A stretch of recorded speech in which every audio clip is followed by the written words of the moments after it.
Just had an insane realization, and I need to share it. I know this is my podcast channel, and I know I'm supposed to be posting high quality content, but oh my god. Is this bothering you that I'm chewing gum? I hope not, because I don't want to spit it out. It's fucking delicious. But the way you treat people changes the way you feel about them. This is crazy. I need to tell you a story. So, I've been spending time with this person.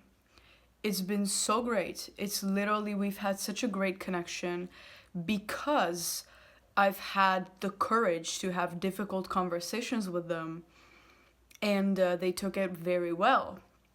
And through that, we built trust. I've had a lot of moments where I needed to get vulnerable, and for them to allow me uh, to do that, and for them to give me space to be able to be vulnerable, and for them to reassure me that I have nothing to be afraid of, and like it's gonna be all right. And I did the same for them. Now what's crazy is that the last time I saw them, I gotta say, I was like a little bit like dishonest. I was a little bit operating from a level of fear of like, okay, I don't want to hurt them. I don't want to come off. I don't want to be rude. I don't want to come off as a rude person. And I fed into the narrative that they want to hurt me or that they are dangerous, which is a narrative of fear. And when you are people pleasing, you're feeding into a narrative of fear. But I was like, whatever. I've people pleased before. It's just gonna be fine. I still love him, right? I come home and this feeling comes up. This like fear, anxiety, this distrust. And I start overthinking. And I start overthinking about shit like putting together random facts to like create a narrative that this person is someone that I have to be afraid of. And like putting together a narrative that this person is something that I have to be afraid of. So I'm going like, are they a psychopath? Like the way they did this and this and this, and the way they said this and this and this, like maybe they're a psychopath. And like maybe all this has been fake and they're just trying to get to me to like do some sick weird shit to me. And then I caught myself like, what the fuck am I thinking? I've had a beautiful, amazing connection with this person. And because of my own people pleasing, I've fed into the narrative of distrust, of dishonesty, of, oh, I don't want to come across rude, so I'm gonna not set this boundary. I don't want to come across, I don't want to lose them, so I won't set this boundary, I don't want to be the bad guy, so I won't set this boundary. Bro, that literally now, my brain is feeding into that narrative, and I'm grieving, I'm mourning the trust that I had for this person that I ruined all alone. They had nothing in this. They had no idea I was uncomfortable in a certain situation. And I even wrote this down, that the way you treat someone will define your relationship with them. If you treat someone as a friend, for example, the way I have been treating this person, if you treat them as a friend, you treat them with trust. And when it comes to trust, that means you are able to have vulnerable and honest conversations with them, which is scary, but that's the point of a friend. That's the point of someone on your good side, or even if it's romantic, like that's the point of someone you have a good relationship with, someone you love.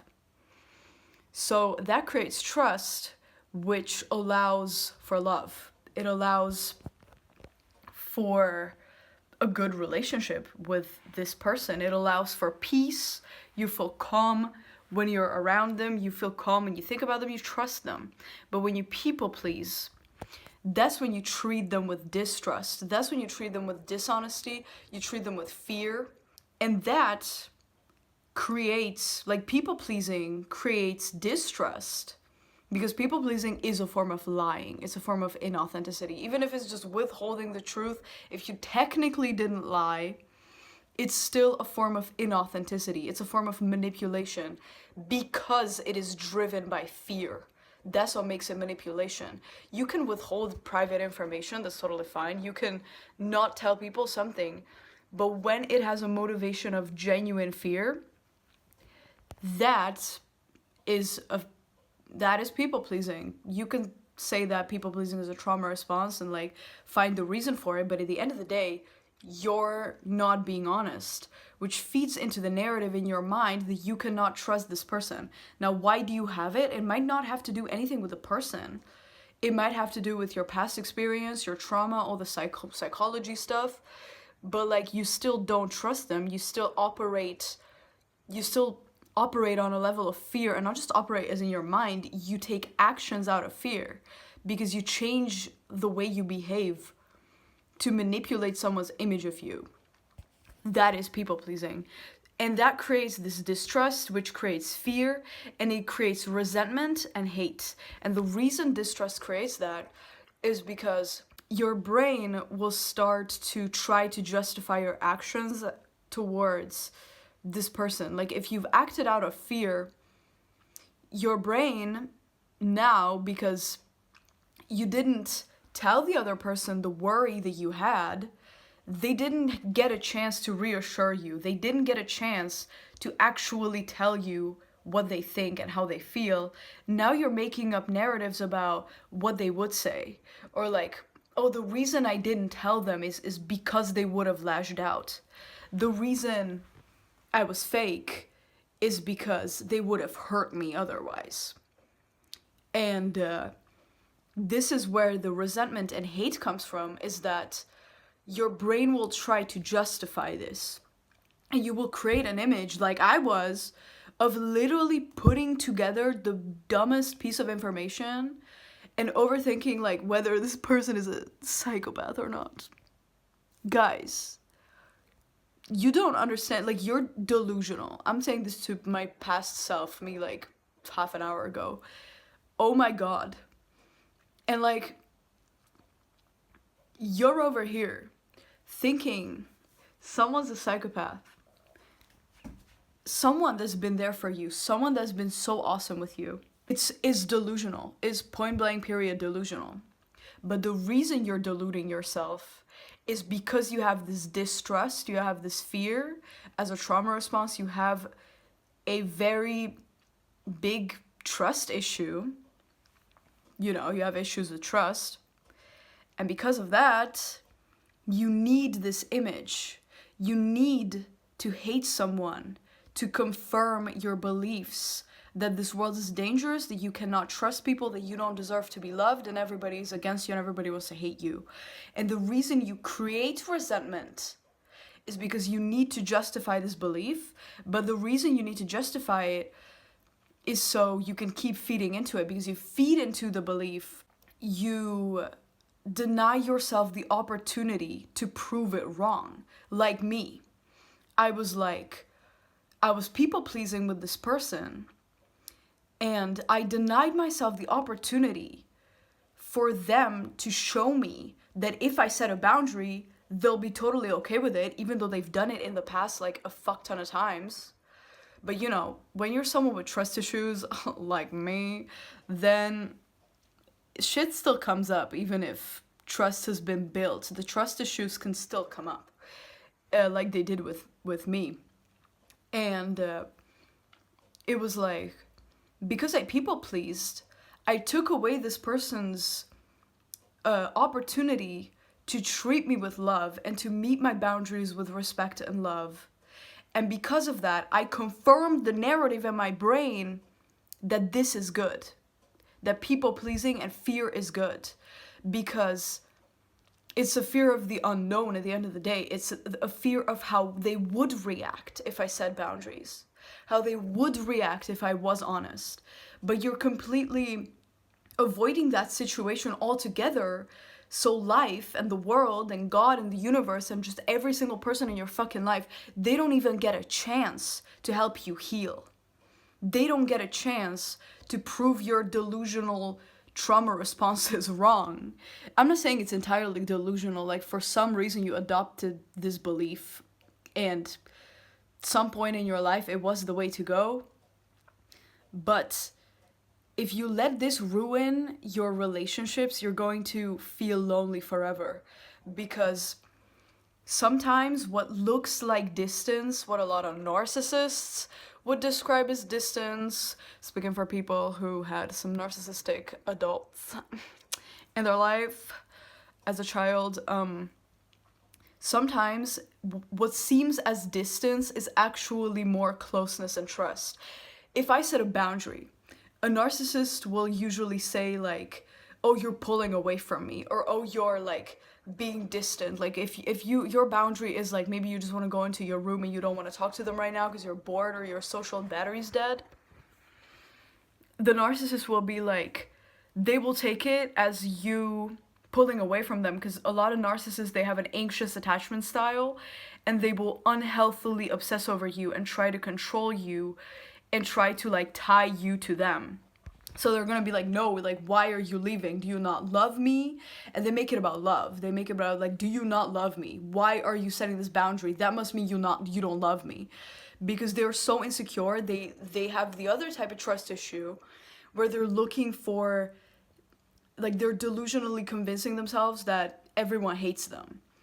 And they're trying so hard to control people into loving them. And like, I could go into this deeper. I made a video about narcissists, watch it. But yeah, what I'm talking about is like, sometimes what seems as distance from the point of view of an unhealthily attached person is actually closeness and more trust, because authenticity is closeness. Authenticity is trust. There cannot be trust without honesty and authenticity and authentic vulnerability. There cannot be trust without that, and there cannot be closeness and deep connection without trust. That is very important for you to remember, is that, yeah, when you set boundaries, you are expressing your authenticity. You're expressing, I'm not okay with this. This is what I need right now. I need to do this. Please stop doing that. You're expressing the way you feel. You're expressing what you want. You're expressing something real and important about yourself. Something that makes you feel a certain way. I think those are the things that are really important about us, that are how things make us feel. Like, if something makes you feel a certain way, you know it's important. And when you express that, you are expressing your truth and your authenticity, and you're expressing your boundaries. Now, for trust to develop, there needs to be the other person, like, there needs to be a compassionate and understanding response to that. There needs to be a response of respect to boundaries, which is like, oh, I see that. Even though I might be a bit sad, I'm not angry. Which is so funny, because this has literally been my communication with this person. And like, one act of people pleasing made my brain overthink that they're a crazed maniac that wants to hurt me. Trauma queen. Anyone else? Okay. But no, like, this is insane. But anyways, so back to the boundaries. When someone sets a boundary and the other person respects it, when this happens, the trust gets deeper. Because a boundary is almost kind of like a stone, but it's almost like a gift at the same time. And you let the other person hold it. That's like a symbol of trust. It's like, that's a good visual to look at it. It's like, here's this boundary, here's this vulnerability. I'm expressing that something makes me feel a certain way. That is vulnerable, because you're exposing something that has the potential of hurting you. You wouldn't say that to a random homeless, because they might use it against you. So you hand over this like magical stone of vulnerability, and the other person holds it. That is respect, and that is trust, and you trust that the other person doesn't drop it. That is trust. And boundaries and authentic boundaries are essential for trust to be built. And these boundaries actually create a closer, deeper relationship.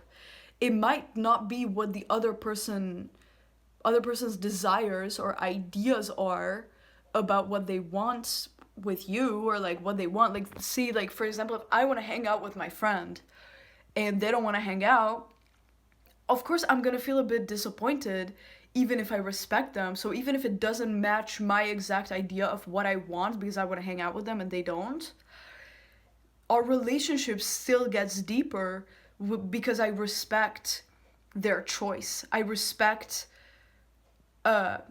their boundary, and through that I respect more of their authentic self, and I show compassion and love to their authentic self, because boundaries are part of our authentic self, are a very big part of who we are, because they acquire vulnerability. They are about emotion. Something makes you feel a certain way. That's always important to you. Anything that makes you feel something is important to you, and it makes up a big chunk of who you are.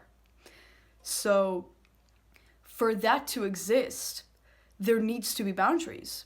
And boundaries are actually the way to a closer and deeper and more fulfilling relationship, friendship, or like romantic relationship, family, anything.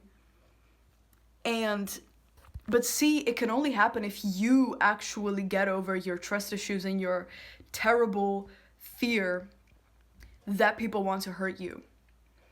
And I feel a lot of compassion for you for whatever happened, and I'm sorry that you had to go through whatever you had to go through, that now you don't trust people and you think that everything's out to hurt you, and that you have to be fake and lie in order for people to not snap at you, and in order for people to not look at you like you're the fucking devil. I'm sorry for whatever happened to you, but I always say trauma is like a trashed room. Let's say someone trashes your room. They're not gonna clean it. They're not going to repair it. And let's say you only get one room in this life. Are you gonna repair your fucking room, or are you gonna live with a trashed room forever? There is no other choice. Nobody's gonna fix it for you. You have to fix it yourself. Even though it's not fair, you weren't the one to fuck it up. It's still, there you are, there's your fucked up room. Do you want to fix it, or do you want to let it continue ruining your life? Because I don't want to. And also, something I want to say about this is to not beat yourself up over the past. Don't beat yourself up over the times that you did delusionally convince yourself that someone was out to hurt you, because of how you fed into the trust issues narrative, of how you fed into the people-pleasing narrative. Don't blame yourself. Like, it's important to go through these situations, to actually go through the emotions and go through these internal processes to see what they do, to see what a certain action creates within you, to see the emotion and like see this whole response happen. You have to be there to see it. You have to make the mistake and observe it to see why it's a mistake. And that's why you should look at these mistakes as not mistakes, but rather than mistakes, they're learning experiences. There are no mistakes. Everything is a learning experience. And even if you did something that ended up not benefiting you, that's part of the process.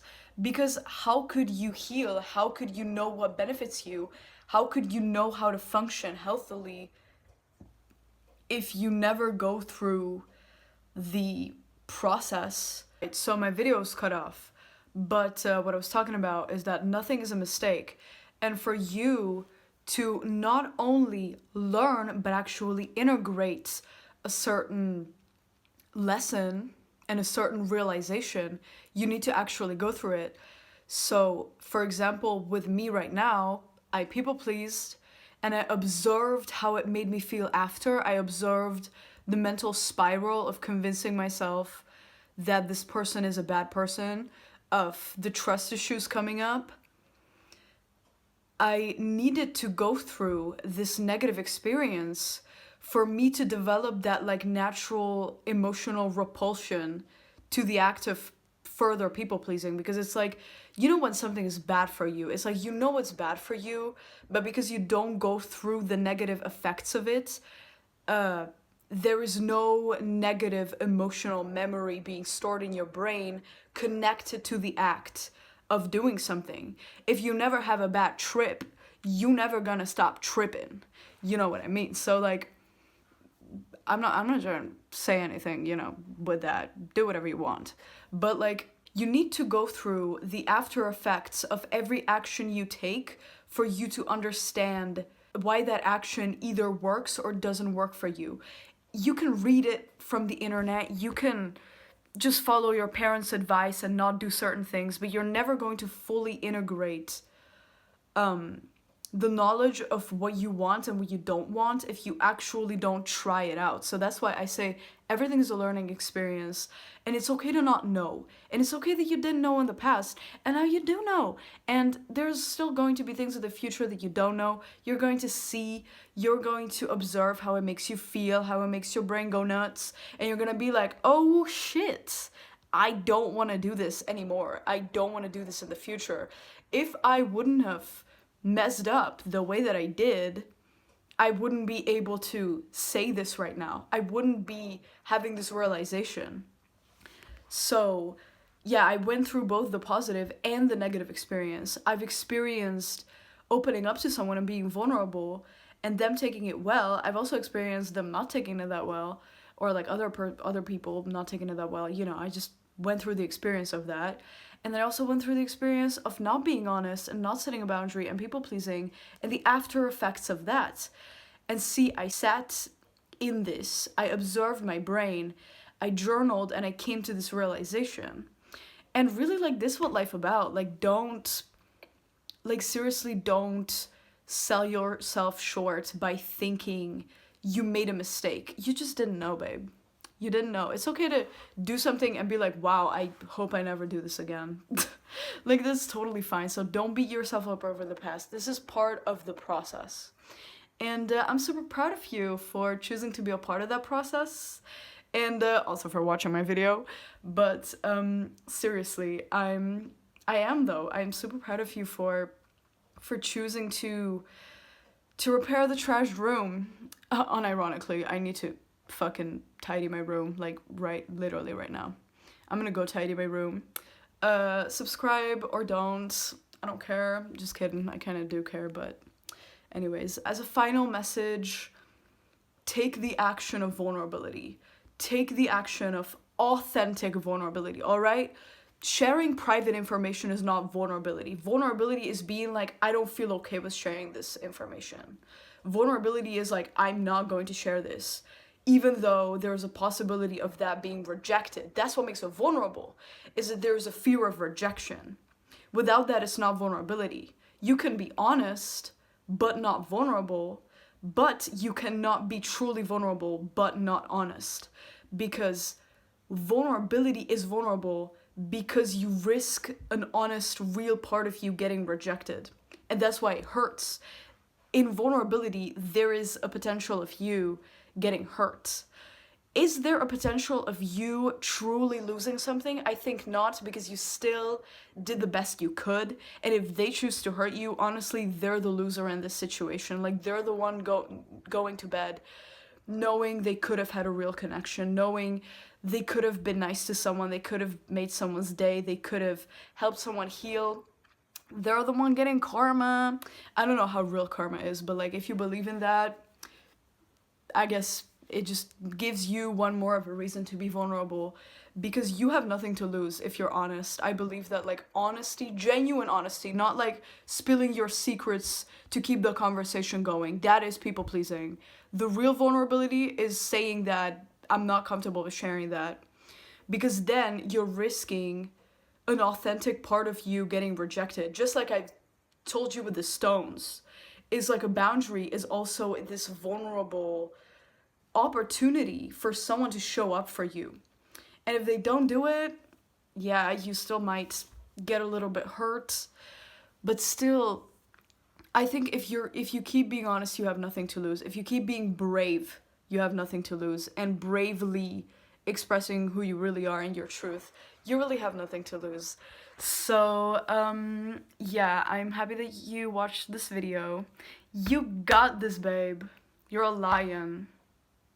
You're a fucking lion. You got this. Bye. Have a nice day.